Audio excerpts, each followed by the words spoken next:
हुआ आ रहा है। तो वैदिक परंपरा ही हमारा परिचय, भारतीय संस्कृति हमारा परिचय।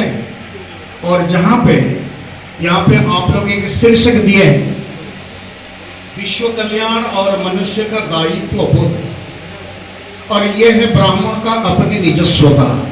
विश्व कल्याण ही ब्राह्मण का अपनापन होता है। आप लोग कितने भी पूजा पाठ करते हैं, कितने भी मंत्रोच्चार कर रहे हैं, और अंत में जरूर हम सब ये बेनती करते हैं प्रभु के चरणों में, सर्वे भवन्तु सुखिनः।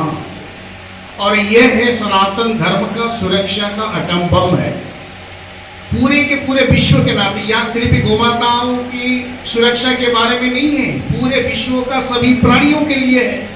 सर्वे भारत यहाँ सुखिनः भवन्तु ऐसे नहीं कहा गया, सर्वे भवन्तु सुखिनः, सर्वे सन्तु निरामयाः। और यह है हमारा वैदिक धरोहर का जो गभीर, ये गहरापन होता है, और जो गहरापन को लेकर पूरे वैदिक ब्राह्मण समाज पूरे विश्व में फैले हुए हैं।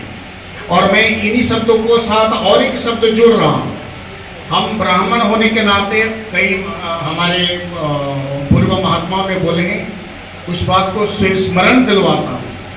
अपनापन में अपने जीवन के तौर पे अगर सदाचार न रहा, ब्राह्मण होने के नाते हमें शुद्ध विचार नहीं, शुद्ध आचरण भी रहना है।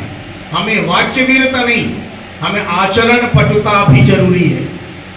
हम लोग अगर हमें हमारे भोजन में, हमारे आचरण में, हमारे व्यवहार में अगर हम नकारात्मक भाव को अपनाते हैं, तो हमारे अंदर ब्रह्मत्व जो शक्ति है वो कभी जागरूक नहीं बन पाए। जैसे कि मन में, वाणी में, शरीर में ये सत्य को आधार करना जरूरी है। और हम सिर्फ मुंह से बोलने से नहीं होगा कि सत्यात्मकम त्वाम शरणम प्रपन्नः, ये श्लोक में नहीं है, जीवन के तौर पे उतारना जरूरी होता है। और हमें मंत्र दिया गया है आचार्यों से, कई मंत्र है, एक मंत्र नहीं है, सिर्फ ओंकार नहीं है, सिर्फ गायत्री नहीं है, सिर्फ त्रयंबकम ये मंत्र नहीं, अनेकानेक मंत्र है, वेद मंत्र। किसी भी मंत्र को अगर हम सही ढंग से ऋषियादि छंद के लेकर हम स्मरण करते हैं, तो वो हमें मुक्ति के द्वार पे जरूर पहुंचा देगा, ये सही है। मननात् त्रायते इति मंत्र कहा जाता है। तो किसी भी मंत्र को हम जाप करें, किसी भी, ध्रुव ने ओम नमो भगवते वासुदेवाय द्वादशाक्षर वासुदेव मंत्र को जाप करते करते प्रभु जी का दर्शन हुआ है। प्रहलाद हरि हरि हरि शब्द को स्मरण करते करते उनके लिए खंबे से भी नरसिंह भगवान का आविर्भाव हुआ। तो भगवान का किसी भी मंत्र को हम निष्ठा के साथ, श्रद्धा के साथ जाप करें, तो भगवान की कृपा अवश्य हमारे जीवन की राह पर मिल पाएगा, ये निश्चित है। ये सिर्फ ब्राह्मणों के लिए नहीं है, पूरे के पूरे मनुष्य जाति के लिए ये कहा गया। और वेद मानव ये संविधान है, वेद भारतीयों का ग्रंथ नहीं है। ये वेद सिर्फ सनातनी धर्मावलंबियों के लिए नहीं कहा गया, वहां के हर एक मंत्र पूरे विश्व जीवन के लिए, पूरे विश्व मनुष्य जीवन के लिए वो मानवीय संविधान ही है। लेकिन हम उसका प्रचार, हम उसके प्रसार, उनके वाणी का प्रसार कितना कर रहे हैं, ये हमें अपने आप से पूछना है।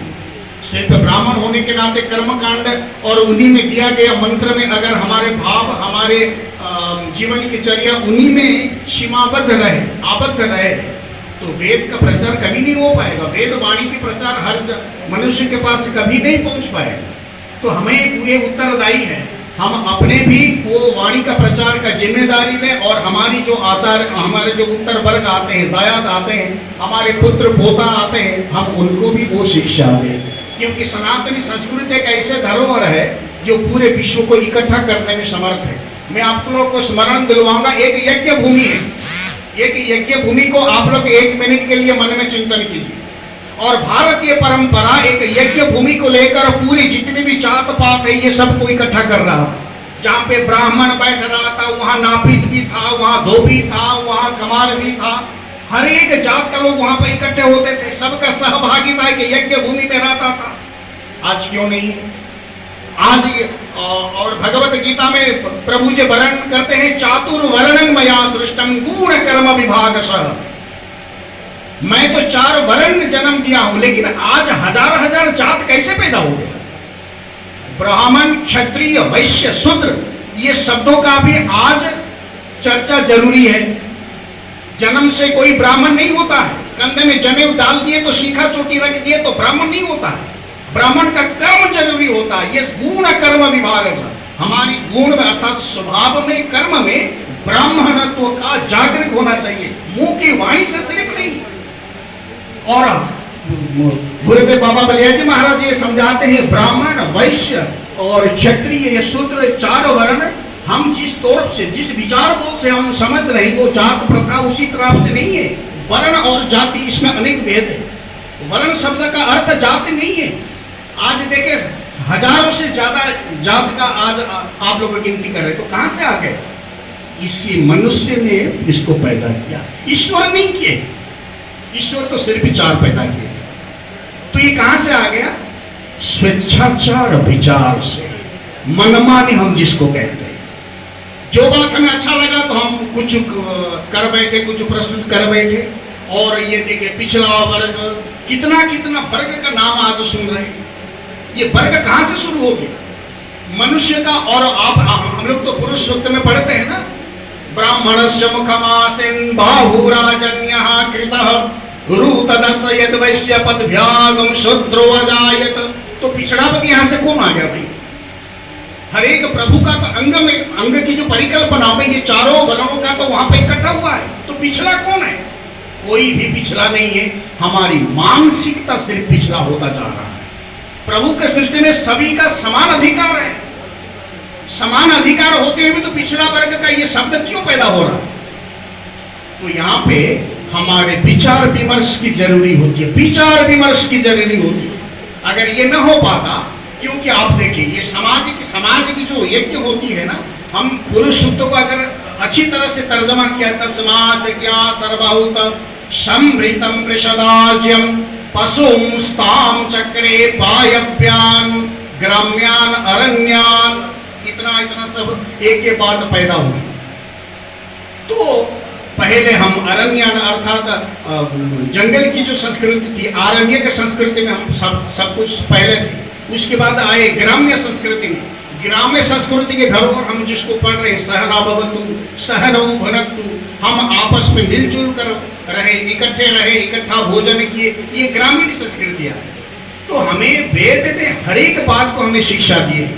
और आगे चलना कैसे है, विचार कैसे रखना है, ये हमारे तौर पे, जीवन के तौर पे ये हमारी ऊपर ये है, न्यस्त है। थोपना नहीं चाहता हूं, किसके ऊपर थोपना नहीं है। हमारी संस्कृति ऐसी है, क्योंकि यहाँ पे ऋषि पुत्र ऋषि बनता था। ऋषि पुत्र बदमाश नहीं बन रहा था, गुंडे नहीं बन रहा था, और शराबी नहीं बनता था। यहाँ पे ऋषि पुत्र ऋषि बनता था। और भगवत गीता में आप पढ़ रहे हैं ना, व्यासं वसिष्ठनवतारं शक्तेः पौत्रमकल्मषं पराशरात्मजं वन्दे शुकतातं तपोनिधिं। क्या है भाई? व्यासं वसिष्ठनवतारं, ऐसे व्यासी को वर्णन होते।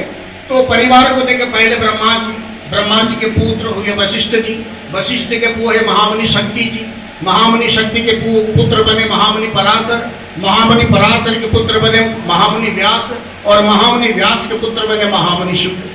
तो यहाँ पे ऋषि पुत्र ऋषि बनता था। तो हम जो पंडित अपने आप को कहते हैं, ब्राह्मण कहते हैं, तो हमारा लड़का शूद्र कैसे बन जाता है भाई? शूद्र जैसा स्वभाव, आचरण, व्यवहार क्यों आ जाता है? शिक्षा से काम नहीं होता है, संस्कार जरूरी होता है। शिक्षा और संस्कार ये दोनों अगर बराबर हमारे साथ न चलेगा तो नष्ट होता चलेगा। संसार नहीं, हमारा जीवन, हमारा परिवार, हमारा संस्कृति की धारा ये नष्ट होता चला था और जाएगा भी, और जा रहा है।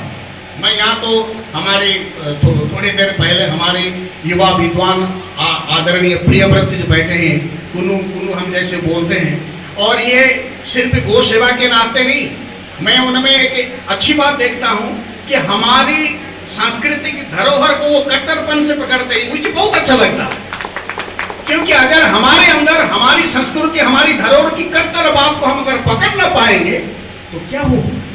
हम असमर्थ बन जाएंगे। अगर मेरा बेटा ने या बेटी ने मुझे पूछा कि पिताजी आप पूजन के पहले दीपक लगाए, क्यों लगाए? ये क्यों हम दीपक लगाए, उसका उत्तर मेरे पास है क्या? अगर नहीं है तो मैं बेटा बेटी को क्या समझाऊं, क्या समझाऊं? तो हम लोग को पहले संस्कृति का पहचान हमें पहले हो, पहले दीप प्रज्वलन किया जाता है तो क्यों किया जाता है? भैया वो दीप ज्योति परम ब्रह्म, दीप ज्योति जनार्दन श्लोक में नहीं है, वो वास्तव है। हम परमात्मा चारों ओर फैले हुए हैं, ईश्वर सर्वभूतानां ईशावास्यमिदं सर्वम, ये सब बात ठीक है। कभी आप ईश्वर को देखेंगे कहीं पे? इतने बड़े हॉल में हम बैठे हुए, खंबे से नरसिंह भगवान आविर्भाव हुए थे, तो आपके घर से किसी कोने से नरसिंह भगवान का तो कहीं झलक निकला है क्या? नहीं निकला है। क्यों नहीं निकला है? हमारा भाव उतना सशक्त नहीं बना हुआ है। तो चारों ओर फैले हुए परमेश्वर को हम देख नहीं पाते हैं, लेकिन वो जो शून्यम शून्यंग महाशून्यम शून्यंग मध्य निरामयो निरामयो मध्य ज्योति, सा ज्योति ही भगवान है। वो जो ज्योति ब्रह्म है, वो ज्योति ब्रह्म ही हमारी प्रदीप का स्वरूप, जो दीप शिखा निकलती है, और वो दीप प्रज्वलित दीप शिखा ही हमारा परम ब्रह्म की साक्षात विग्रह, वो साक्षी बनता है हमारे हर एक कर्म का। तो हमारे अंदर जो परमात्मा की सामर्थ्य आत्म स्वरूप में है, हम प्रकाश स्वरूप में दीप के अंदर उन्हीं परमात्मा को आराधना करते हैं। इसलिए अगर ये संस्कृति की बात को हमें पहचानना हो, इसीलिए सेवक पूरे भारत भूमि पे कहीं पे चलता है तो एक ही नारा देता है, हमें फिर और एक बार संस्कृति को वापस जाना है, हमारी परंपरा को वापस जाना है। Go back to our cultural system, go back to our traditional system. अगर हमारे संस्कृति और परंपरा को हम खो देते हैं तो हमारे जीवन की संज्ञा कुछ भी नहीं रहेगा, कुछ भी नहीं रहेगा। क्योंकि भगवान कृष्ण ने बार बार कहे, एवं परंपरा प्राप्त में इमं राजर्षयो विदु सकाल नेह महता योगो नष्ट परम। तो परंपरा धरोहर से चलती है, हमारी एक पीढ़ी के बाद दूसरी पीढ़ी को हम धरोहर के रूप में सौंपना चाहिए। अगर हमारे पास भारत की संस्कृति, भारत की चेतना, भारत के परंपरा की ज्ञान ना हो तो हम बेटा बेटी को क्या समझाएंगे, वो उनकी बेटा बेटी को क्या समझाएंगे? इसीलिए ब्राह्मण होने के नाते समाज में हमारी संस्कृति, वैदिक धारा, वैदिक संस्कृति को फैलाना, प्रचार करना, उनकी वाणी की प्रसार करना, ये हमारी जिम्मेवारी। सरकार के द्वार पे ठोकना, आंदोलन करना, धारणा देना, ये हमारी लक्ष्य नहीं है। हाँ, एक काम का एक अंश हो सकता है, अपना जो अपनापन को समर्थ बनाने के लिए वो अंश बन सकता है, मुख्य नहीं। हमें ब्राह्मण कभी किसी के साथ में द्वार में हाथ नहीं फैलाता, इसलिए कि उनके लिए जो बता रहे थे, कोई महात्मा बता रहे थे, ईश्वर की शरणापन उसके रहे, तेषामहं समुद्धरता मृत्यु संसार सागर।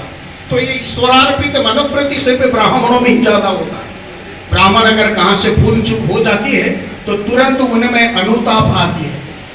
परशुराम, महर्षि परशुराम इसका स्पष्ट आलेख्य है।